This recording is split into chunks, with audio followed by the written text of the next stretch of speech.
This is Show versus Business, your weekly take on pop culture from two very different perspectives, with your hosts, the real Theo Harvey and Mr. Benja, coming with all the relevant info about the week in pop culture.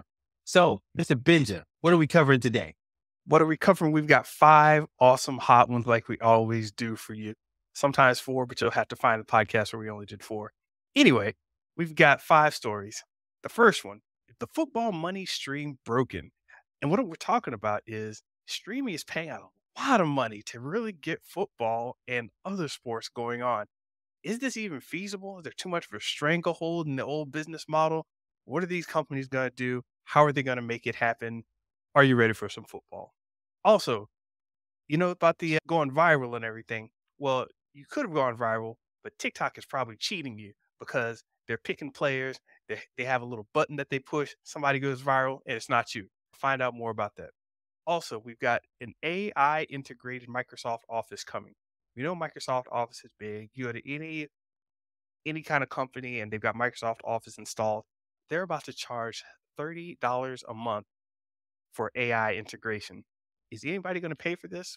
Well, if only 10% of the people paid for it that are using Microsoft Office, they're going to be making billions upon billions. I'll get you all the number later, and Theo will have them as well. And then we're going to get into some entertainment news. We've got Spider Man. Guess what? He's turning into an a hole.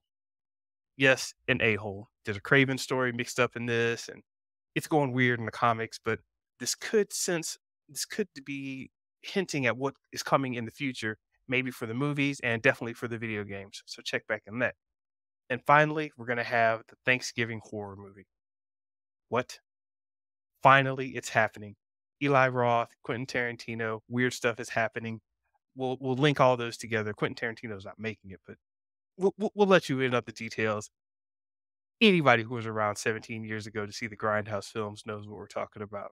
But that is a wild little mix, and it's leading off into our holiday football, everything season.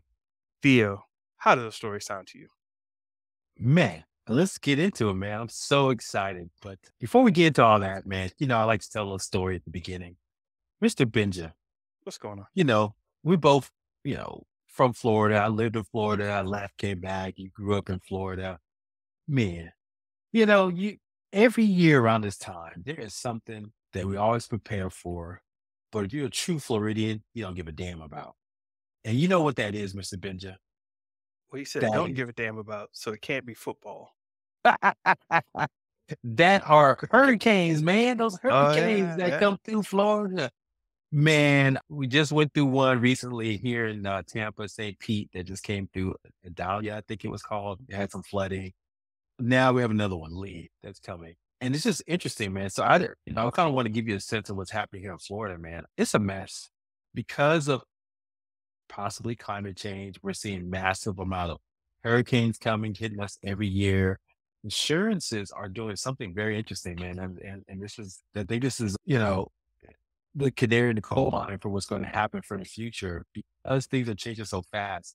Insurance companies are actually leaving Florida and they're just, raising premiums because there's less number of insurance plans here in Florida. They're So just our giving up. premiums are going up. Yep, they're giving up. They're like, I just don't want to deal with this because people lose their houses, go to flood every year. I got to pay out millions of dollars in claims. So it's crazy, man. My insurance has gone up. I mean, across my car insurance, everything, hundreds of dollars, man, a month. And you're just like, what is going on here? And Hmm. it's sad, man, because I think this is just more to come because we saw record heat wave in Phoenix, Yeah, right? There in LA, we're seeing hurricanes in New York, almost in LA, the yeah, tropical yeah. storm there. So I mean, I think we're starting to feel the effects of this climate change, and I don't care what your political spectrum is right now. Yeah. This is real dollars that's affecting our lives now. I mean, you can't even go out here in Florida, in some places in the Midwest, in the Southwest during the summer at all because it's too hot. Yeah. So anyway, Mr. Benja, it's just, I'm seeing more and more of that happening. And from a financial, I'm the business guy. I see the dollar that's really equating to climate change and how it's affecting us. Yeah. Now, is insurance for say floods and hurricanes is that mandated? Uh, it's required. I mean, if you It's have a required. mortgage, yeah, but most people who pay their house off or don't care, they just don't. They just give up. I saw this news article about the guy said he had a house there in St. Petersburg, Florida. Said it flooded like 3 times, and he's like, "Yeah." After the second time, said, "I'm good. I'm just gonna retrofit my house, so the next one comes, I'll be good." Yeah. So the water got in there, but he had the right flooring. He had everything he needed, so it was good. He Huh. just cleaned up and went back to work. Yeah. Interesting. No, that's good. I asked because, speaking of houses, the house that I'm in, it had, it's a gas powered. We have a gas house utility, so you turn on the stove and everything. I came in, cooked some breakfast, and nothing was happening with the stove, and I was like, huh, the stove's out. Turned on the water, and I was like, huh, it's not as warm as it used to be. It's like, wait a minute. Called the company, and they're like, yeah, it seems like the utilities went out, but it's just your house. And so I was like, oh, here we go. So basically, I found out that my house and all the houses with this gas utility have earthquake sensors. It's a California thing, earthquake sensor. So apparently, my neighbor hit a part of the house that had the earthquake sensor on it. I think she was moving some lawn furniture around because we have one of those kind of backyards where things kind of run together. I guess she was moving some stuff around and something fell over and hit one of the areas where the sensor picks up. And yeah, oh, didn't say anything, just like, let me go about my business. Just so yeah, it's just like this metal Wow. pipe, and inside the pipe, there's this little sensor. And the guy showed me. I was like, huh, never seen it. But yeah, interesting stuff. So I didn't know if anything like that. Yeah, hurricanes, it's required, you say, to have the insurance. So Yeah. yeah, man, crazy Crazy times. times, man, we living in. But beyond that, Mr. Benjamin, so I've just been on the business grind this past week. Really after Labor Day, I have what 6 weeks. I think we talked about this one time. Mm. You got to grind, man. So you got to November, what first week in November, and that's it. So it was the time to get all the mess going to black for your sales and all that stuff. So Mm. I told my team, hey, I'm moving away from I got my marketing stuff set up. So now I'm focused on sales. So marketing is going pretty good, man. We learned a lot of good tricks. We did some interesting things. I got some new content from me being outside. So that should hopefully it's already doing well, better than my usual content. It's kind of Yeah. interesting as an influencer. So, you do Wait, wait. something and say, You be physically outside filming? yeah, I was physically outside filming. I went to Invest Fest, right? I had a Yeah. videographer. I told you about that. Hmm. So, he followed me around and then he did a nice little video. If you go check out my YouTube at the real Theo Harvey, small plug, you'll see that he had me kind of filming different things. I did like storytelling time. So I talked about some stories while he would kind of did some nice B-reel with that. And so it came out pretty nice looking, man. So I'm excited about that. Getting out showing a different side of the real Theo Harvey than the normal me and button up in the suit on a desk. So it's already doing pretty well already because I think it does contrast to what I already have. So Okay. that's kind of interesting. So, and then I got some interviews coming out for the session. So I'm really excited to see how this content does over the next couple of weeks. But in the meantime, that's already done. So now I gotta go sell. So I gotta go switch hats. Look, I already got everything ready to go. They want to see content, cool. Give me the lead. But right now I gotta close these leads. So that's my focus now. I gotta get you that there was an article, not an article, kind of a mini documentary on Pusha T, and Kanye showed up to, like, he was working on his album and Kanye showed up. They're part of Good Music together, right? So Kanye shows up and he's like, yeah, you're done with the creative part of it. Stop trying to create. That's not your job anymore. Let the engineers work on it. Let them tighten it up. If somebody has to call you back in to rap, that's fine. You're done. And Pusha T is like, "What?" They're like, "Now you go into marketing. Quit all that. Get on the talk shows. Get out of the studio. Go talk to people. Go get." And it's like, and he was like, "Okay." And then right after that, it's the sales mode. So he had all these modes lined up in his head, and it was pretty fascinating to see Kanye just move like that. You know what I mean? It's like, Mhm. nah, you're done, son. Get off, get off the keyboard. Get off the drum machine. Yeah. Go brush your teeth. Get out and go market now. It's like, huh? I mean, Okay. that's the limiting factor. I mean, Alex Mosey talks about this. Just, what's the limiting factor in your business? What's keeping it from growing?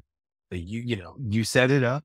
and you walk away. Just have to trust that people do it because you can't do everything. And so that's what I've been realizing. So I've been pushing a lot of stuff over to team members. I want to get the marketing kind of spun up, and I got that going pretty well. So I already told them, I said, look, I'm about to be in sales mode. So I'm not expecting on these calls no more. I'm just gonna be sending emails from the ether, right? At 5 in the morning, just say, hey, Yeah. what's wrong with this thumbnail? Do this. But other than that, I don't need to know. Just send me the videos. Do you have a favorite mode? I Like don't know sales yet, mode, man. creative mode, branding mode? It's I don't know. when the first time when you switch modes, into the sales mode, it's tough, man. Because sales is a lot of rejection, so you just got to get used to that again, and that's hard, right? Yeah, or it's a lot of talk games, a lot of negotiating, and sometimes it's not always so comfortable, right? You get these hard conversations, so it's easy to default back into manager role or to marketing role because it's just like yeah, I'm being a good guy, I'm just putting good stuff out there. But now sales role, you gotta be a little bit of a little bit not a hole, but you gotta be firm in what you want to stand to so you can get the deal closed, right? And know when to cut people off. So it's just a mental thing that I have to start turning back on, but I have to. So that's where I'm at. Gotta do it, gotta do it.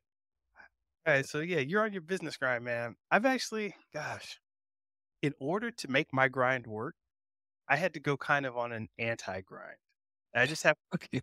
I just have to flow. I told you I'm nocturnal now. It's past my bedtime now when we're recording this. But I was talking to somebody and I was like, "I gotta stop talking to you." Just I cut the conversation off. I'm like, "I'm sorry." He's like, "What?" It's like, "I have no mental energy to go through this grind, and if I do, I'm gonna tell you something that's just gonna upset you. I'll be back Mhm. later." And I went Right. ahead and just I was flowing with my energy, just doing my thing. And when I really get in my zone, dog, that energy flow, that grind, it's like I feel so good. I don't want anybody to interrupt it. If somebody comes talking that yin yang, then maybe you should, you know, blocked, done, written off, you know, uncensored email. It's just like it's just like, hey, sorry. So, but yeah, it's like an anti grind. It's just so much of a flow. I remember I actually flew to New Orleans once, right? And I was in my flow, and I was like, "Yeah, I'm just gonna go to New Orleans." I was supposed to stay a week. I got there, and my mom was like, "Hey, this, and this." And I was like, "Wow." My mom took me out of my mode. The next morning, I got on the plane and flew back. My mom was pissed. She was like, "You're supposed to take your little cousin to the movie. You're supposed to add it. I've tried to set you up with this girl." And I'm like, "Mom, you messed up my flow. I'm sorry. Sorry." And that was like one of the first times I consciously remember just the anti-grind, like, "You can't stop me. I feel too good in this grind." My heart's No, there. no, I definitely get it, man. I definitely get it. Stress levels Well, low. energy transfers, man. And so, if you know your energy level, you feel like they're depleted or they can get affected adversely, you gotta stay away from it, man. And so I told my business partner the same thing. We have a partner that's like that. His energy, I put a lot of energy toward him, and I see that energy now has depleted me. Like I told my business partner, I Mhm. told him that, it's like the energy bar on the game, right? You're in the white, everything's good, ding, ding, ding, ding, get hit, boom, boom, boom, goes down, go down, goes down. I'm in the red with this one partner. And I told me, I said, look, you handle him because you're still here. I'm in the red, dude. So if he says one more thing to me, Yeah, I'm just gonna be like, that you, your mama, and your cousin too, right? so, but then just kind of get to this point. He's like, man, he says one more thing to me. I said, yep, you're getting close to your red, man. So yeah, we're gonna keep going. That's why we're partners, right? I know my limits, and I know, when someone's getting to that point, I know if they say yeah, one more thing, I'm gonna go off. So I just like, yeah. man, let me just stay away. Yeah, so no, dude, yes, I agree. it Energy is is true. it's funny, man. It's like it's not even a snapping for me. It's more of just kinda like, "Huh, I don't know who that is anymore." They don't exist. Yeah. As I said, on that plane ride back from New Orleans, I was just like, "Man, this is great. My mom's not here."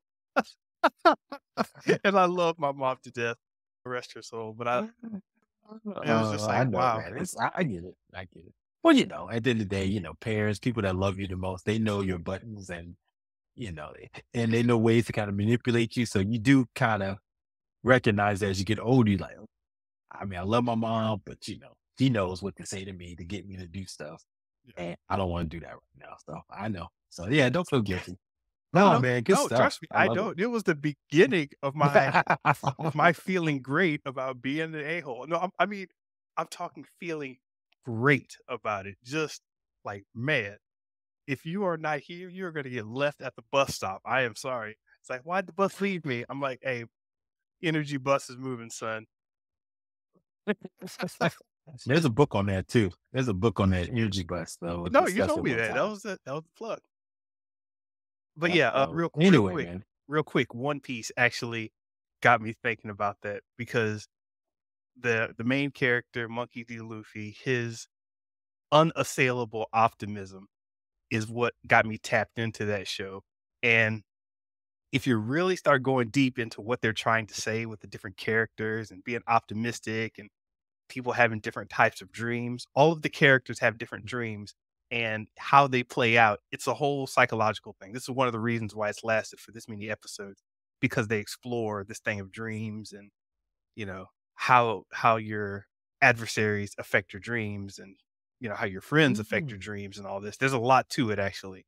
And that one piece is like that one dream that you have. So it really got me thinking about exactly. It really got me thinking about, my one piece, my dream that I have to go do and everything. So it just it just came up at a good time because yeah, I'm doing some things right now. But that's all for that. We had some stories to get into, right? Well, real quick, live action anime from Netflix got you thinking about your dreams? All right. Great job. Uh, hey, somebody had a dream to make this thing work, and they put a lot of work into it. So, did you ever So finish it? so so thumbs up. So thumbs up. I didn't finish it. Me and my son. I wanted to watch it by myself. I said, no, we'll watch it with him. So we're gonna watch it the second episode tonight. So we're gonna go pretty slow. Wait, the But second episode. Oh, okay, okay. You haven't hit stride yet. yeah. Yeah, you're just now Nah, getting. no. I'm not yeah, we just I'm Take not your gonna time. Take your strict, time. It actually I'm plays. going I'm It, gonna ingest it. man, all right, we'll check back in with this one. But I went through the whole thing and was really impressed as somebody who's Okay. watched 638-ish episodes, give or take a couple. Yeah. And I know you saw all the different Easter eggs of planning for future, right? So that's good. So they're Oh doing a yeah. good job. There's so much they could do. Like they're just planting. I almost every one of the characters that you see is somebody from the manga or the anime that they could use for the future. You know Yeah. what I mean? So just these things that you think are throwaway lines, if they decide, hey, we can make a whole episode on that throwaway line, they'll do it. So it's quality. Really well done. Love it. I love it. All right, let's get to it, Well, right? let's get into it. So we got story number one. Is the football money stream broken? Theo, you brought this to my attention, but I hadn't been paying attention, man. But there's a lot of money going into trying to get sports, big time sport, namely football, into the people's hands on their streams, on their devices, into this new media. And it's cost them a lot of money. And I didn't know the numbers were this crazy. Could help me understand this. What's going on? Well, first I gotta say, are you ready for some football? So anyway, just my personal experience with football. I wasn't a big football fan growing up. It wasn't until I got to Tampa, Florida, when the Tampa Bay Bucks were so terrible. And I just saw how they progressed from, they had the first black coach, Tony Dungy, and just I started becoming more of a fan. And then after in really when I became a working professional, there was like a year I was trying to date this girl. She was into football, and I used to go to all the sports bars, watch football, do fantasy, all that. So my love and hate of football goes up and down. And last couple of years we had Tom Brady here. So I just want to give my background on just like, I'm a fan, but I'm kind of one of those like, oh, she got dressed today. Let me go check out her today. She ain't looking too hot. Let me step away. So I know enough about football to be dangerous, but but from the business side, yeah, Mr. But the reason I want to bring this up because it's fall and football. When we're filming this, they are recording this. This is the beginning weekend of football season, always that weekend after Labor Day. And again, man, it's big money, man. So for years, football has been on regular TV, right? CBS, Fox, NBC. That still stays the same for the most part, but this is the first year that big year that YouTube and Amazon have bought a piece of football. YouTube reportedly paid roughly about $2 billion per year over the next 7 years.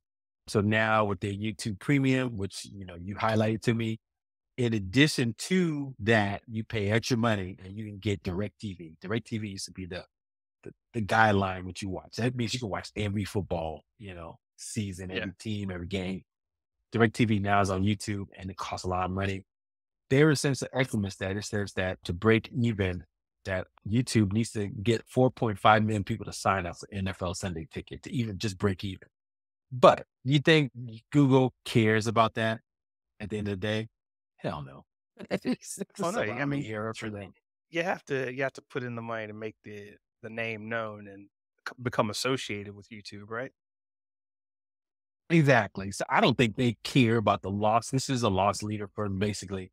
They're losing money to kind of build up market share and build up the YouTube brand, which let's be honest, is already pretty high with all the influencers, but football is gonna make even that more powerful. So, you know, hot take, if I was an influencer on YouTube right now, I would do a lot of football takes. It's Hmm. show versus business. Because there's something about the algorithm. No, no, they may be pushing more football takes now. You What do you think think they might about have a that? button? Think they might have a butt push? All right, we'll talk We about may. that too. We'll talk about that.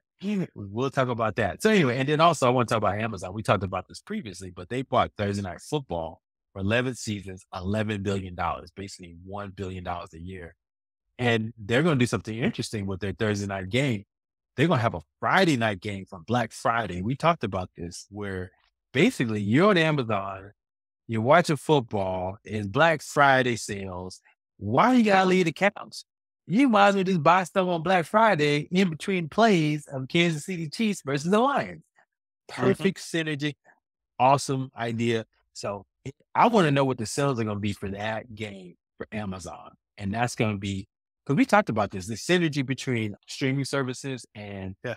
offline purchases. We talked about Disney Plus trying to do something like that. Mhm. I'll be so curious if this works beyond measure. Man, I think this is the start of something new where we're actually going to have entertainment combined with purchasing at retail store, and that'd be huge. So, So what's interesting that you mentioned that if you're on YouTube mobile, the mobile app, you will get a lot more chances. It seems like you get more chances to buy from the mobile app. I don't know, maybe mhm, there's something with you're scrolling, your thumb is just hitting buttons and you're like, "Oh, I want to buy that right now." I don't know why, but I was on a I was on a YouTube page and usually you see a couple of t-shirts for like $20 or whatever if someone's selling something, that's fine. But I forgot where it was, but it was a Netflix sponsored brand, a show or whatever, and it had like really the high end collectible items like we were talking about way back when I was talking about like the BTS collectibles, the mhm. Korean TV show exclusives, and we were talking about Comic Con. Back when we were talking about that, what I was talking about and what we were hinting at and guessing at actually happened. So we were seeing like high price items like Comic Con exclusives. It's like YouTube exclusive, available for this week only. And I was like, $300 for a Metacom Kubrick? I used to collect those things. I was like, wow, it's exclusive just showing up on YouTube like this. Okay, let's go. So it's definitely happening. I guess they're playing around in certain markets and trying to figure it out. I don't know who else is seeing this or how many users it's going out to. I'll do the research and get back to you on it, but I thought that was very interesting, and I just saw that earlier today. Mm. Well, there you go, man. So, like I said, football, there's so much money made in football. So just give a breakdown. ABC, ESPN, and Disney, they pay roughly about $2.7 billion a year just to access rights to, ESPN and ABC.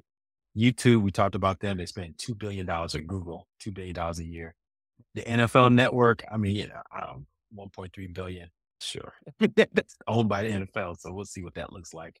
But Fox, 2.2 billion, CBS, 2.1 billion. And CBS is streaming it on their streaming service, Paramount. NBC 2 billion and Amazon 1 billion. So basically everybody's getting a piece of this in NFL, man. This is crazy, man. And so they're making money hand over fist. And look, man, this football is a sport of our country right Yeah. now. I mean, people love it. And then the gambling aspect, I didn't even talk about the gambling aspect. So now that we already did fantasy football, right? That was kind of pseudo gambling, but Mhm. now gambling is quote unquote legal now. And so that's probably grew viewership through the roof, right? So now people actually are betting and making real money off of NFL games.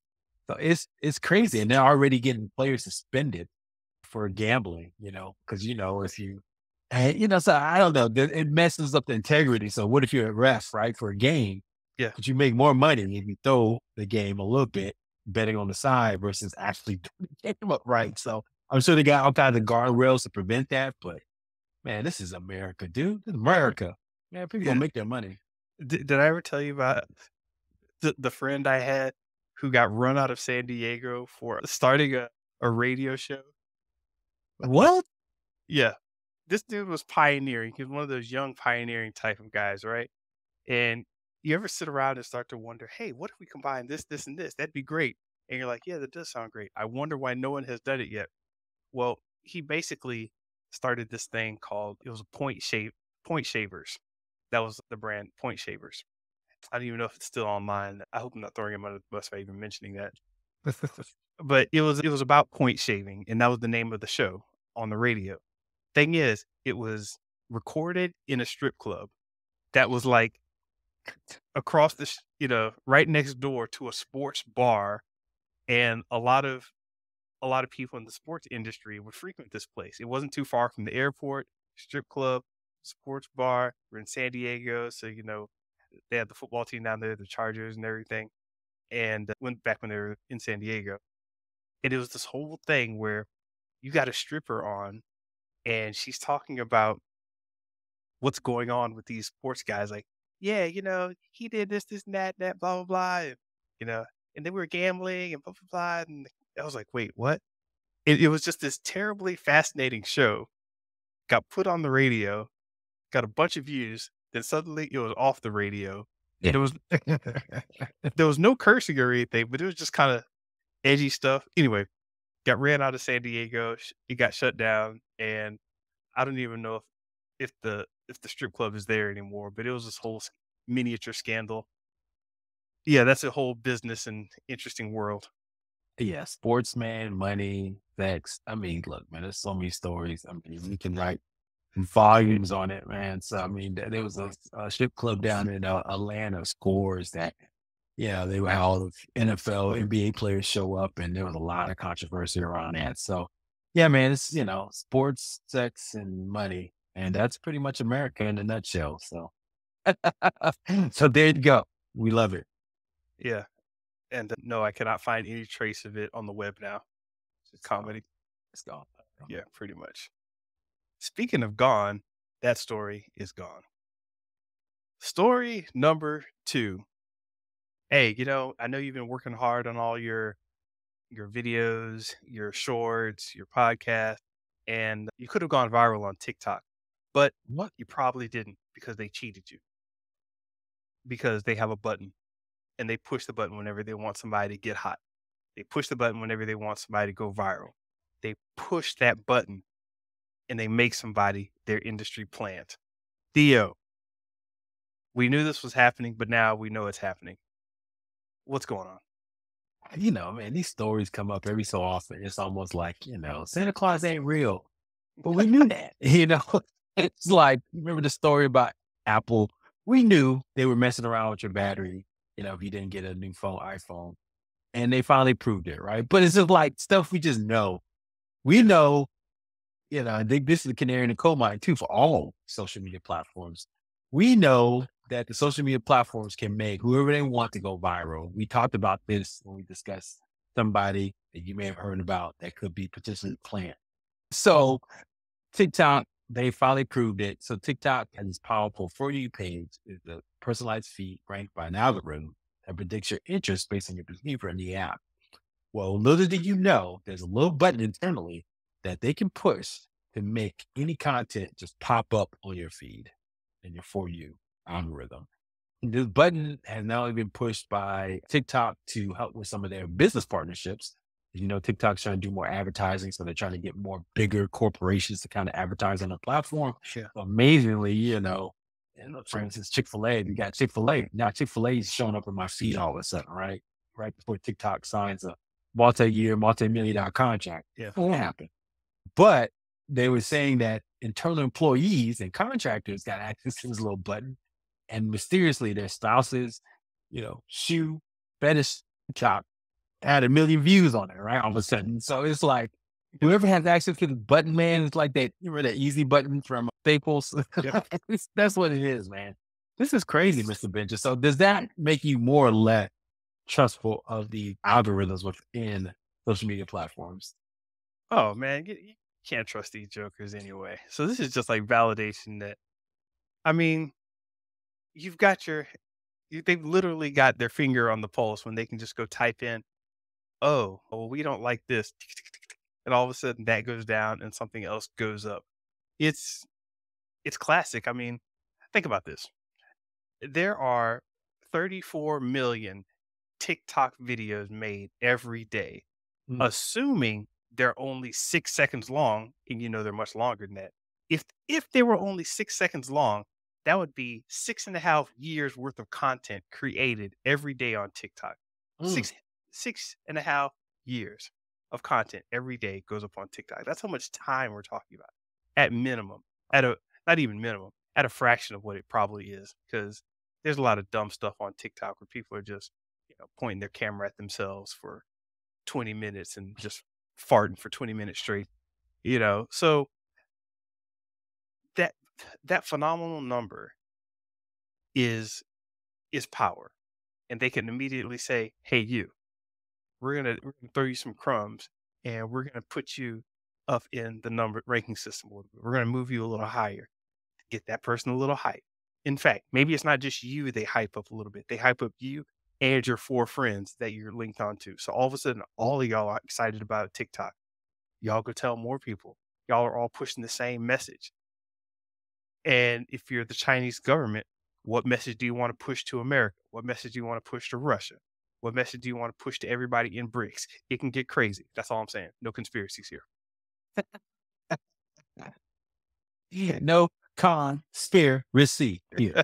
Uh, nah, man, I really have nothing to add to that beyond, but I don't think it's just TikTok. I mean, I've seen it. I started some new stuff on Instagram. A lot of my stuff was really, when I first started, got a lot more views. Now, all of a sudden, just, I mean, not saying, yes, content can change and do different things, but it does seem it's plateaued, all of a sudden. So do they encourage, new users by, making some of this stuff hit a little bit harder? So, I think that all platforms may do that. Because guess what? Why stick around? You get that Yeah. first hit, you're like, oh man, I got, 10,000 people have watched this video. Oh, I can keep going. Do that for the next 5 years. You never did that. Yeah. So, Yeah. like, what happened? So I don't know. It's weird. Yeah. Yeah. There's a lot that goes into it. People trying to figure out the algorithm. Ironically, the most open algorithm is probably Twitter's. They just posted the whole algorithm on there. It's like, yeah, if you get this many likes, that and that, and that's like, oh, okay. But I don't assume that's the entire story. It's like, well, how did those variables get into that algorithm in the first place? So there's a lot of chicanery that they could be doing. Yeah. I had to use another one of my comic book words, And they're chicanery. constantly testing it. Yeah, Yeah. exactly. And machinations. Don't forget that That's my one. But that's my yeah, man, I favorite. think, yeah, that's the favorite one. If you're rocking this sound. Yeah, man. I think there's some things that they're doing to kind of, boost the numbers. And think about it, they're constantly testing too. I mean, they're probably testing like 20 different ways to kind of boost engagement. So that may be the way it was right then, but who knows? By the time they posted it, they probably changed it 20 times. Did Yeah. little things here and there. Because did you know I went on LinkedIn one time and I looked up data scientists. You know how many data scientists work for Facebook? works for Google, man, you're sitting there like about 10, 20 pages of data scientists. These are people who are specialized in, highly educated, Yeah. making Yeah. hundreds of thousands of dollars a year to do analysis on data. And then Google, Facebook, Twitter, they have them all. Like if you went to Stanford with a data scientist degree, you either work at those three. And that shows you, there it is. They're doing so much analysis. They know so much about people that obviously, yeah, like I said, it wouldn't be surprising to me. I mean, think about it. They swayed their election. So there it is. I mean, it's not conspiracy, but this is, what we're talking. Gotta So do the. yes. But, Yeah, let's move on because we're about to get into some heated talk here. By the way, that is why I stopped cursing so much on my streams and online, because I noticed the views were going down with my spicy talk, and I didn't have the audience there necessarily who was always checking for me, so that it became part of my brand. Right off the bat, it's like, dude's cursing, down button, boo. I was like, wait, what? But anyway, all right, let's move on. Story number 3. Speaking of AI and algorithms, Microsoft is integrating AI into its Office 365. Who the hell cares? Everybody. Because Microsoft Office is all over the place in corporate America, in corporations. A lot of small businesses need it. But this is seriously, seriously big money. They're charging $30 per licensed seat to get $30 a month per licensed seat to use this AI co-pilot that will jump in all your Microsoft Word docs, all your Excel docs, all your Access databases, all your, I guess it's the new Clippy now because it's going to be in all your Microsoft Office apps. And yeah, Clippy. Ooh, hard bull, man. You might have to break that down for the new neophytes, man. Yeah, there used to be this little tool called Clippy.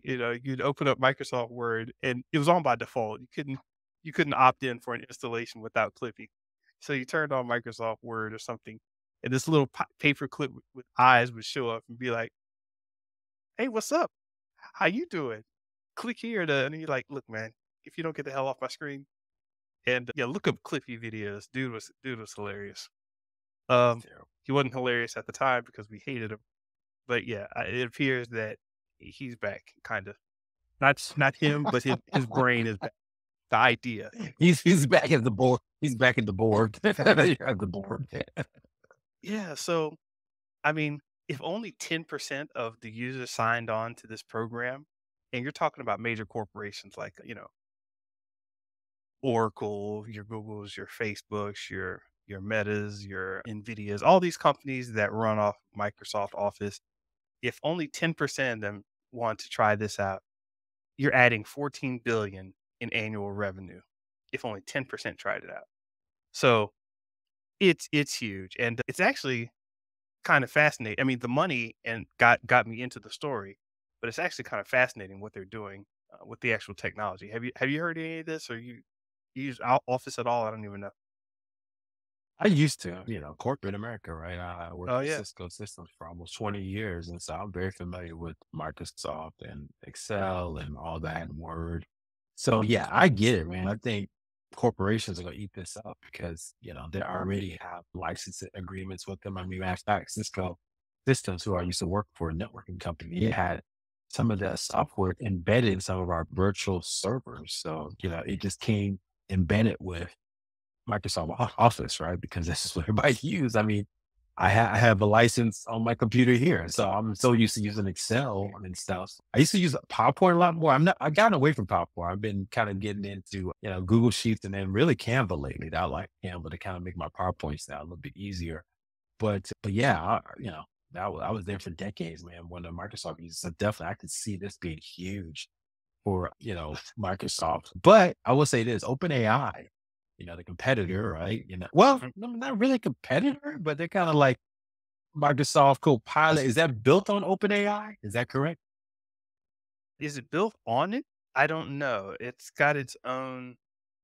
thing. I'm not sure how it Interesting. works Because underneath you the know they surface. have that partnership together, right? They got Yes, that I do know they partnership have the partnership, and that's where we because get Microsoft put money into Bing OpenAI. GPT from. Yeah. Well, anyway, I will say this because big business is spending 1 billion. They already got $1 billion in revenue. OpenAI. They're doing big projects with corporations over the last 12 months, kind of building out from obviously Microsoft, but everyone else out there is looking to build out these, enhanced AI, large language model type programs for these opportunities. So, yeah, man, I want to kind of dovetail a little bit. How are you using AI now? Now that the hype is Well, dying down, it's almost been a year. yeah, Do you well, want to talk about?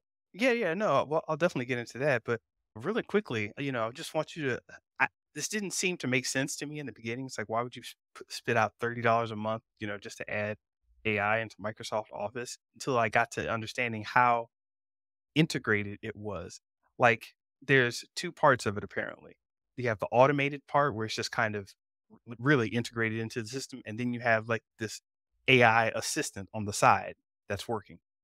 So in the background, what it's doing is creating a large language model of all your company's documents, all your documents, all the memos, all the whatevers.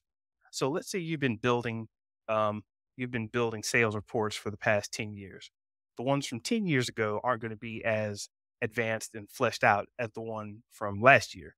So you could say, hey, can you update the financial report from 10 years ago to match the one from this year?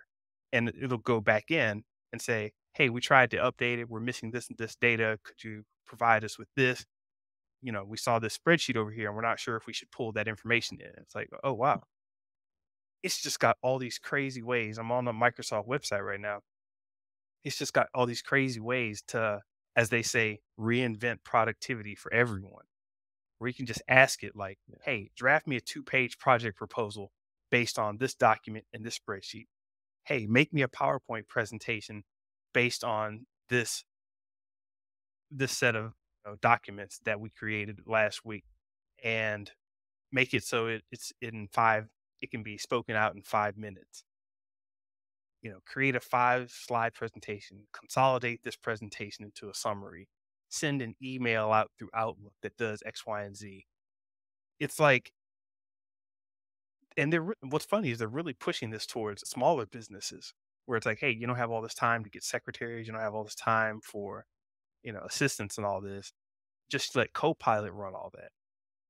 And that got me thinking, oh, well, that's where $30 a month comes in at. That's pretty slick. Yeah, I was thinking about it while you were talking. I was like, you know what? Big corporations not going to go for this.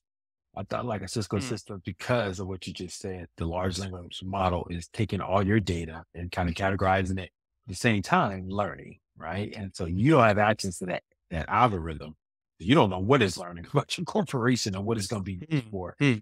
I'm assuming OpenAI got so much money from these corporations is because they probably have some kind of license agreement. Say, look, our data is our own. OpenAI, you're not going to have access to this. They should at least. I'm like that. This is going to be the new battleground. We talked about this before. The actor strike everybody. Your data is your own, and so if you're going to have these AI systems, algorithms in your platform, in your corporation, you better be damn sure that stuff is not going to touch your crown jewels Well, because it's going to learn and improve upon it. Now, small business, this makes perfect sense because yes, they care about AI, and see what the benefits of it, but at the end of the day, they don't care about their data. They're just trying to survive. You make right. their 5 million a year, they'll be good. And so what Microsoft is doing is they go after, the small business market makes perfect sense. And then the algorithm will learn from those small businesses. And let's say there's all the, you know, print shops in America, right? So now they have a large language model to understand the needs of a print shop, and they can have this algorithm say, "Hey, if you're trying to start a print shop, just buy Microsoft Print Shop algorithm, and we'll do everything for you to be successful. We show you what the steps you need to be successful. Pay us, percentage of your revenue." And Yes. that's a new business model. So that's when you said small business, that's when it clicked for me. The $30, like you said too, the price point.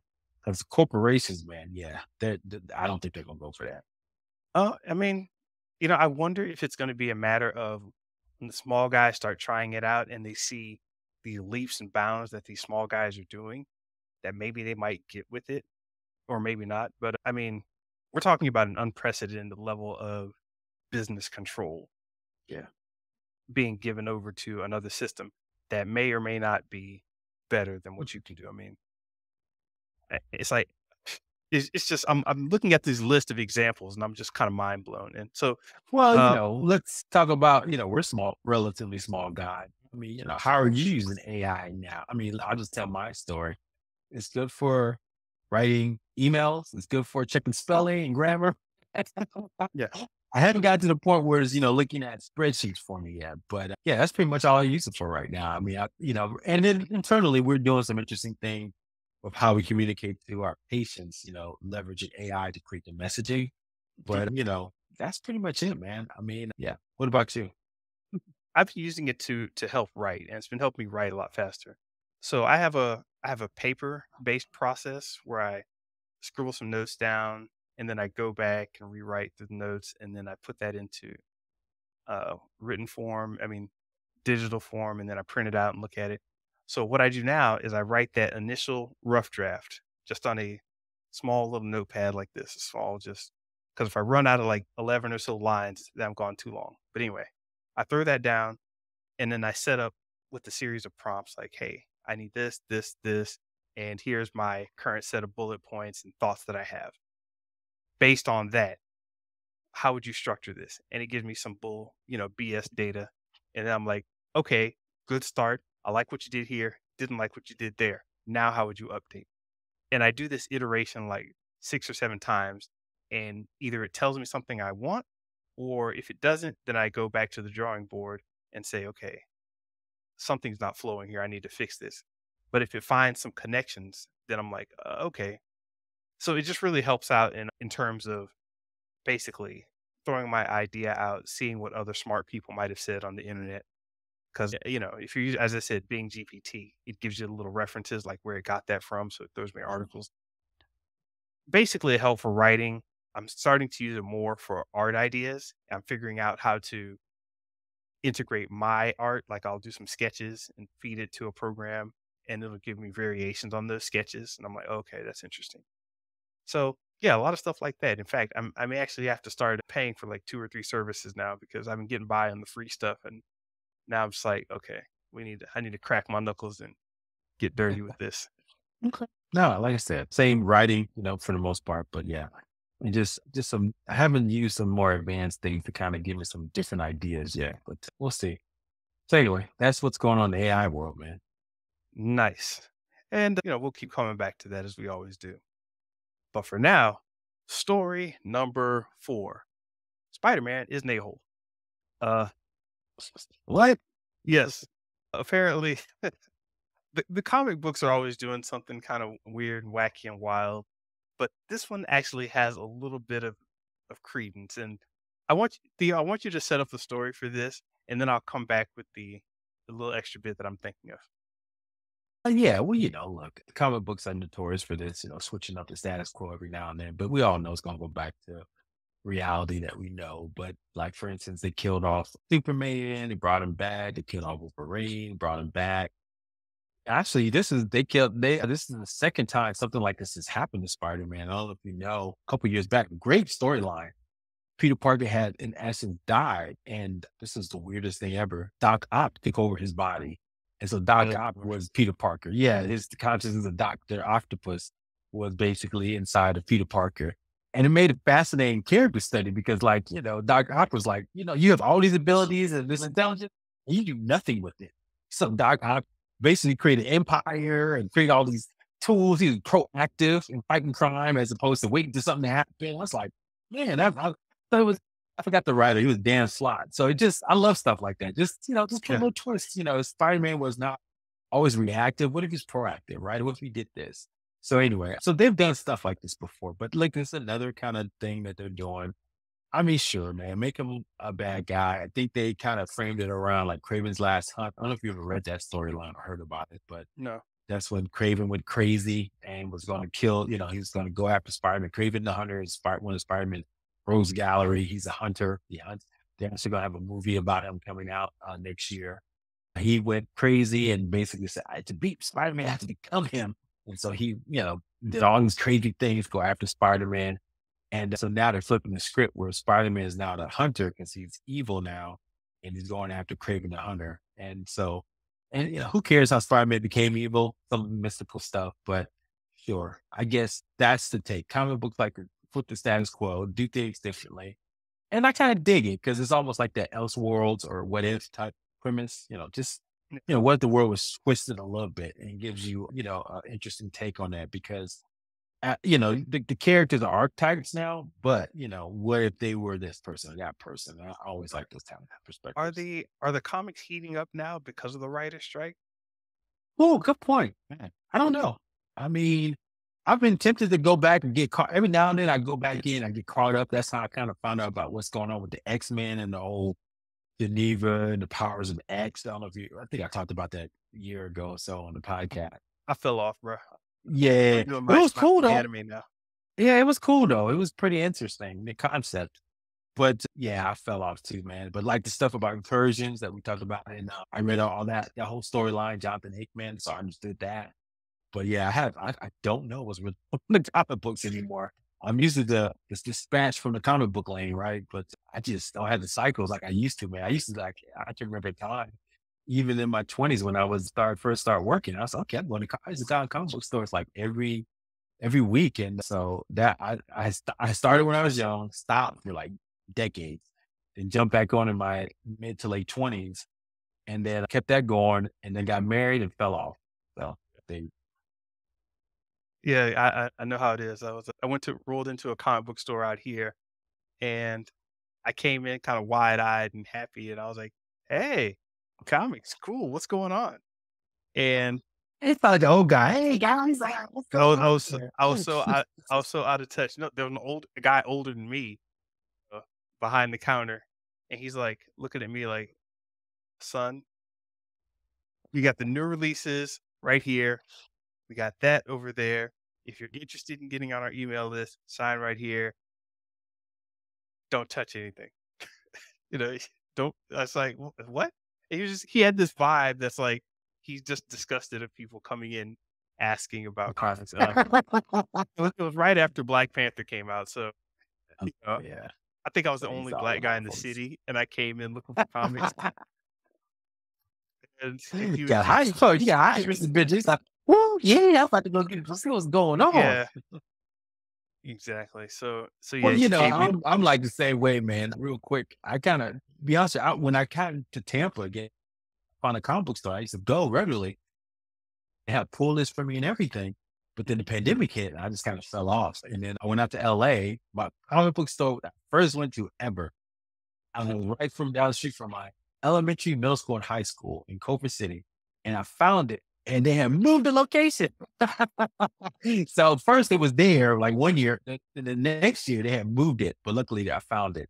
And so I started getting caught up again. But yeah, man, it's one of those things where you feel kind of elated because you're back in that mode and just Yeah, reading comics again. But then you feel overwhelmed because it's a lot. I don't know what's going on. right. Yeah, So that's kind of my take on it. I was totally lumped in with that person who doesn't know what they're talking about, and it's like just walks in like What was the last storyline did you come with her with the storyline? So yeah, I remember when So you know I heard the T'Challa. Beyonder. So I heard T'Challa and Ororo got together. Exactly. It's like Didn't they get married? sounds spicy. What happened with that? Yeah. No, what I was gonna say earlier is that what's interesting is that this seems to connect to the video game storyline. There's a new Spider-Man video game coming out around the same releasing soon. So it seems there are a lot of parallels between the game and the movie. I mean the comic book storyline, I'm sorry. So they may be Well, trying out with the movie, did you watch the latest Spider-Man movie? yes. Beyond the Spider-Verse? Mhm. Yeah, there's a hint there that Spider-Man's gonna go a little crossways. Yeah, Little exactly. So multiverse. So yeah, there it is. they're connecting. So there are parallels in the video game, the comics, the movies. It's all getting weird. I'm glad Spider-Man's there to do it. But yeah, it sounds pretty cool, man. And it's a rabbit hole I actually don't want to get sucked into again because for some reason I feel Marvel's going to betray me at some point, and I'm just going to be pissed. Yeah, get into the Marvel. Powers X. Just get to the Powers X. I thought that was a cool concept. So I went down a rabbit hole a year ago, but I need to get back in real quick. Speaking of rabbit holes, man, they almost got me, Mr. Benja. They almost got me in the rabbit hole. In it. I was doing something else, man, and somebody put up a comparison of like the protagonist in the airport and then the reverse of the protagonist, and they had like the two screens going back. I was like, Don't do it. Don't do it. I was trying to figure out. I was never diagramming that, Mr. Benja. I was like, oh, damn, if he came this way, so he was kind of, yeah, it almost got me. Almost got me. I'm telling you, it's like when I realized that there was another level of Westworld that I hadn't been considering aside from the way they do that. I was like, wait. And yeah, rabbit holes and Don't do it, man. Don't do it. Not going to be able to think, son. If you got any good rabbit hole that I need to get into, let me know. I'm going to finish up the One Piece rabbit hole, and I'll start another rabbit hole in about 5 years. I'm not messing with One Piece, man. I'm scared to get down that rabbit hole, man. I might not come up. I went down a little bit to learn about the little, was it demon fruit, dragon? What's it called? Demon fruits? Devil fruit. Devil fruit. They already have rankings and the powers. I was like, okay, let me pull back up before I get down. Oh, man. Yeah. I didn't want to get into the emperors and all this other. I was like, oh yeah, the emperor, the warlords, the Navy admirals, the lords of the sea. Stop. The different belts. All right, real quick, we got a last little story. Story number 5. Thanksgiving's almost here. Why am I laughing? I'm not talking about the holiday, baby. I'm talking about the horror fest known as the Thanksgiving movie from Eli Roth.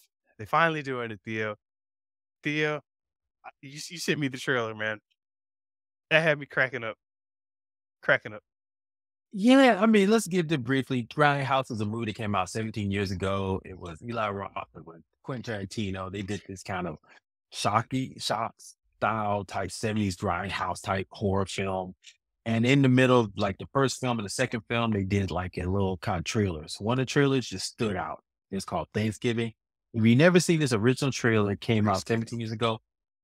Do yourself a favor if you want to laugh your head off. Go watch it. It's the funniest thing ever, and the stuff they get away with back then. So I don't think this movie that they're actually going to create. I mean, they've been asking Eli Roth to do it every year, every time around Thanksgiving. And I don't think there's ever been a Thanksgiving horror film. We've seen a Christmas one, we've seen a New Year's one, we've seen, all kinds of. There was a cheap one like the Pilgrim something, but where this pilgrim looking guy goes crazy. But no, nothing on the level. This is on the level. So go check it out. The new movie's coming out. So I don't know if it's going to be as great. I hope they bring some of that craziness in it. I was hoping they would. Go watch the original trailer and you will have a good time. We'll put the link in the notes. All right. Well, Mr. Benja, was there anything else going on for you this week? Nah, man. I'm so happy that I can block people and reject people at will now. My anti-grind is great. No stress. I love it, man. Same. Well, I'm on the ultimate grind, so we'll catch up in the middle somewhere, man. So around the holidays, Mr. Benja. So we'll catch up. Well, everyone, thank you for listening. Please like, subscribe, and comment at Show vs. Business on Twitter, YouTube, and Instagram. Listen to us at Spotify, iTunes, or wherever you listen to podcasts.